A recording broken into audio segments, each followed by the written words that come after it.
દરજી સમાજની વાડી છોટાઉદેપુર ખાતે તાલુકા નિવૃત્ત કર્મચારી મંડળની સાધારણ સભા યોજાઈ.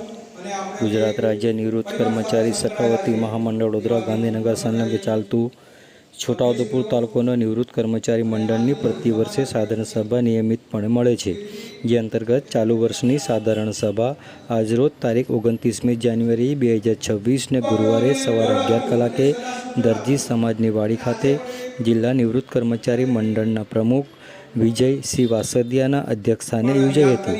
ઉપસ્થિત મહાનુભાવો દ્વારા દીપ પ્રાગટ્ય કરી સાધારણ સભાને ખુલ્લી મૂકવામાં આવી હતી. છોટાઉદેપુર તાલુકા પેન્શન મંડળ દ્વારા ઉપસ્થિત મહાનુભાવોને પુષ્પગુચ્છ આપી સ્વાગત કરવામાં આવ્યું હતું. આ પ્રસંગે મંડળના મંત્રીશ્રી દ્વારા ગત સાધારણ સભાનું પ્રોસિડિંગ તેમજ વર્ષ 2024-25ના હિસાબનું વાંચન કરવામાં આવ્યું હતું, જેને સર્વાનુમતે બહાલી આપવામાં આવી હતી. આ પ્રસંગે સ્ટેટ બેંક છોટાઉદેપુર દ્વારા 70-80 વર્ષની ઉંમર પૂર્ણ કરનાર તમામ પેન્શનરોનું શાલ ઉડાડી સન્માન કરવામાં આવ્યું હતું, તેમજ નવીન કારોબારી સમિતિની રચના કરવામાં આવી હતી.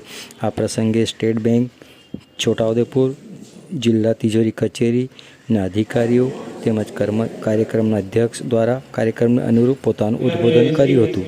આ પ્રસંગે છોટાઉદેપુર જિલ્લા નિવૃત્ત કર્મચારી મંડળના હોદ્દેદારો, તાલુકા નિવૃત્ત કર્મચારી મંડળના પ્રમુખ જગનભાઈ રાઠવા તેમજ હોદ્દેદારો, સ્ટેટ બેંક જિલ્લા તિજોરી કચેરીના અધિકારીઓ તેમજ તાલુકા નિવૃત્ત કર્મચારી મંડળના સભ્યો ઉપસ્થિત રહ્યા હતા.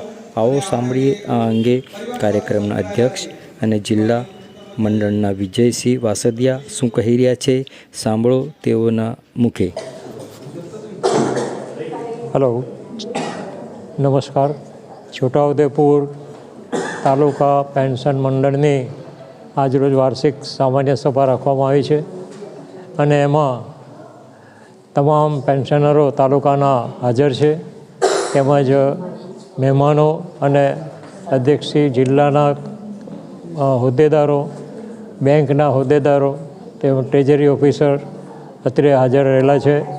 તેઓના માર્ગદર્શન હેઠળ કેટલીક વાતો જાણવા મળી અને ઘણું સારી રીતેથી હવે એમનો પ્રતિભાવ આપ્યો છે, જેથી કોઈ પેન્શનરને ભવિષ્યમાં તકલીફ ન પડે અને ભવિષ્યમાં કોઈ પણ મુદ્દા ઊભા થાય તો શું કરું તેની લાંબી ચર્ચા કરી અને તમામને આ ચર્ચા સંભળાવ્યા પછી કોઈ પ્રશ્ન હોય તો તેમણે સાંભળ્યો છે.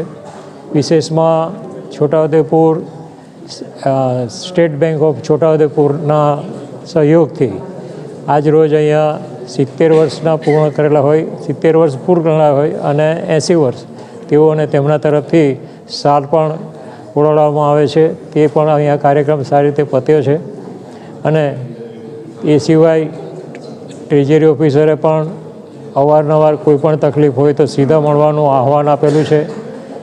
છતાં પણ કોઈ તકલીફ પડે તો અહીંયા મહાનુભાવો જે પણ કોઈ હોય એમને રજૂઆત લેખિતમાં કરી શકો છો, એ રીતની સૂચનાઓ આપવામાં આવી છે. અને આજનો પ્રોગ્રામ સારી રીતે ખૂબ જ સુખદ રીતે પત્યો એવી સૌની શુભેચ્છા સાથે અને ફરી ભવિષ્યમાં આ મંડળ અમારું જિલ્લાથી ગુજરાત સ્ટેટ ફેડરેશન સુધી પહોંચે અને ત્યાંના પણ કામો સરળતાથી થાય એવી સરકારશ્રીને નમ્ર વિનંતી છે. અને આપના આ માધ્યમથી અમે અમારી આ પેન્શન મંડળની જે પણ કંઈ પ્રવૃત્તિઓ છે જાહેર કરી છે. Thank you. વિજયસિંહ વાસદિયા, છોટાઉદેપુર જિલ્લા પ્રમુખ.